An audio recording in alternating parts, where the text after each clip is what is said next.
অন্যদিকে নিট প্রশ্ন ফাঁস কাণ্ডে নাম জড়ালো কলকাতার। ঝাড়খণ্ডে নিট তদন্তে কলকাতায় হানা সিবিআই এর। নিউ টাউনের একটি আবাসনে সিবিআই তল্লাশি। ঝাড়খণ্ড কানেকশনের তদন্তে নাম উঠে আসে শহর কলকাতার। নিট প্রশ্ন ফাঁস কাণ্ডে এবার কলকাতা কানেকশন। নিট প্রশ্ন ফাঁস কাণ্ডে এবার কলকাতা কানেকশন। ঝাড়খণ্ডে নিট তদন্তে কলকাতায় হানা সিবিআই এর। নিউ টাউনের একটি আবাসনে সিবিআই তল্লাশি। ঝাড়খণ্ডের কানেকশনের তদন্তে নাম উঠে আসে শহর কলকাতার। কিছু যোগসাজশের ইঙ্গিত, কিছু যোগসাজশের প্রাক খবর পেয়ে সিবিআই হানা কলকাতায়। আপনাদের আরও একবার জানিয়ে রাখবো, নিট প্রশ্ন ফাঁস কাণ্ডে এবার কলকাতা কানেকশন জানতে পারা যাচ্ছে। ঝাড়খণ্ডে নিট তদন্তে সিবিআই এর কলকাতা হানা। এখনো পর্যন্ত যেটুকু জানতে পারছি আমরা, নিউ টাউনের একটি আবাসনে সিবিআই তল্লাশি। ঝাড়খণ্ড কানেকশনে তদন্তে উঠে আসে কলকাতার নাম। আমার সহকর্মী সিজার মন্ডল এই মুহূর্তে আমার সঙ্গে রয়েছেন টেলিফোনে। সিজার, আমি জানতে চাইবো যে কলকাতা কানেকশন পাওয়া যাচ্ছে এবং এক্ষেত্রে আর কি কি সূত্র মারফত জানা যাচ্ছে, কিভাবে এই গোটা র্যাকেটটা কাজ করতে বলে এখনো পর্যন্ত সূত্র মারফত জানতে পারছো?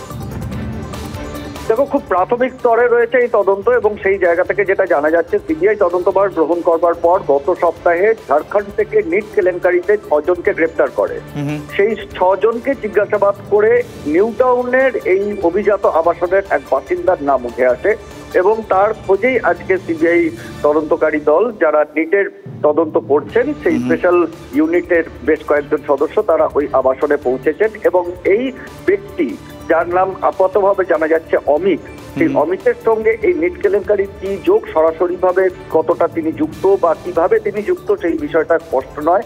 কিন্তু একটা বিষয় স্পষ্ট, এর আগের দিনই আমরা যখন জানিয়েছিলাম যে বিহার পুলিশ যখন এ রাজ্য থেকে 3 জনকে গ্রেপ্তার করেছিল বিহারে প্রশ্নপত্র ফাঁসের মামলায়, সেখানেও সেই মামলাতেও কিন্তু মূল পান্ডা ছিল সঞ্জীব মুখিয়া এবং এই নিট কেলেঙ্কারির পেছনেও মূল মাথা হচ্ছে সঞ্জীব মুখিয়া। এবং সেখান থেকেই কিন্তু বিহার পুলিশও প্রথম থেকেই তারা সন্দেহ করছিল যে নিট কেলেঙ্কারির শাখা প্রশাখা এ রাজ্যেও ছড়িয়ে থাকতে পারে এবং সেই আশঙ্কাই জোরালো হলো এবং কার্যত বাস্তবে পরিণত হলো।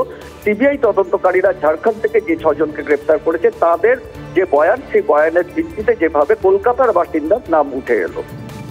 ধন্যবাদ সিজার। কথা বলছেন আমার সহকর্মী সিজার মন্ডলের সঙ্গে। আপনারা শুনলেন, নিট প্রশ্ন ফাঁস কাণ্ডে এবার কলকাতা কানেকশন পাওয়া যাচ্ছে। তার কারণ ঝাড়খণ্ডে নিট তদন্তে সিবিআই এর হানা কলকাতায়। নিউ টাউনের একটি আবাসনে সিবিআই তল্লাশি। ঝাড়খণ্ড কানেকশনের তদন্তে কলকাতার নাম এখনো পর্যন্ত উঠে আসছে।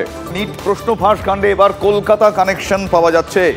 কলকাতার ঝাড়খণ্ডের নিট তদন্তে কলকাতায় আনা হচ্ছে সিবিআই এর আধিকারিকরা। তারা কলকাতায় এসেছেন। নিউ টাউনের একটি আবাসনে সিবিআই তল্লাশি চলছে। ঝাড়খণ্ডের ধৃতদের জেরা করে পাওয়া তথ্যের ভিত্তিতে অভিযান। আমার সহকর্মী সুমন মহাপাত্র এই মুহূর্তে আমার সঙ্গে রয়েছেন। সুমন, এক্ষেত্রে যে কলকাতা কানেকশন পাওয়া যাচ্ছে এবং সেক্ষেত্রে কিভাবে সেই এই নেটওয়ার্কটা কাজ করতো, কারা যুক্ত, এরকম কোনো নাম বা কোনো রকমভাবে নেটওয়ার্কের কিছু এই সমস্ত জানা যাচ্ছে এখনো?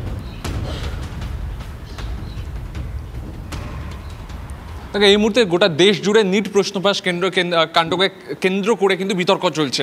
নিটের প্রশ্নফাঁস কিভাবে হলো, কে করলো, কারা করলো, সেখানে কিন্তু একটা কলকাতা কানেকশন খুঁজে পাওয়া গেছে। ঝাড়খণ্ডের যে গ্যাংকে তাদেরকে যে প্রশ্ন বিদ্ধ করেছিল সিবিআই এবং তাদের কাছ থেকে তদন্ত করতে গিয়ে জানা গেছে অমিত কুমারের নাম। সেই অমিত কুমার কোথায় থাকেন?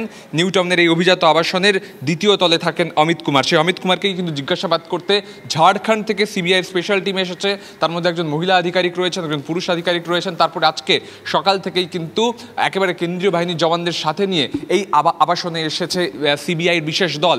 যদিও তারা এখনও অমিত কুমারের খোঁজ পায়নি, তার খোঁজে তল্লাশি চলছে এবং তারা অমিত কুমারের ফ্ল্যাটে প্রবেশের চেষ্টা করছেন। যদিও সেই ফ্ল্যাট তালা দেওয়া এবং সেই ফ্ল্যাটকে কিন্তু ভাঙতে হবে প্রয়োজন পড়লে। তুমি দেখতে পাচ্ছ যে সিবিআই আধিকারিকরা যারা রয়েছেন তারা কিন্তু গোটা এলাকার কার্যত পরিদর্শন করছেন এবং বোঝার চেষ্টা করছেন অমিত কুমারের ফ্ল্যাটটা কোন জায়গায় হতে পারে এবং সেখান থেকে কি কি তথ্য পাওয়া যেতে পারে। কিন্তু এই মুহূর্তে তার ফ্ল্যাটে তালা দেওয়া রয়েছে। কে এই অমিত কুমার, তিনি এই মুহূর্তে কোথায়, তার সঙ্গে কি কানেকশন, এই যাবতীয় বিষয়গুলো তদন্তকারী আধিকারিকরা খতিয়ে দেখবেন। আমরা আশা রাখবো। আপাতত তোমায় ধন্যবাদ জানাই সুমন।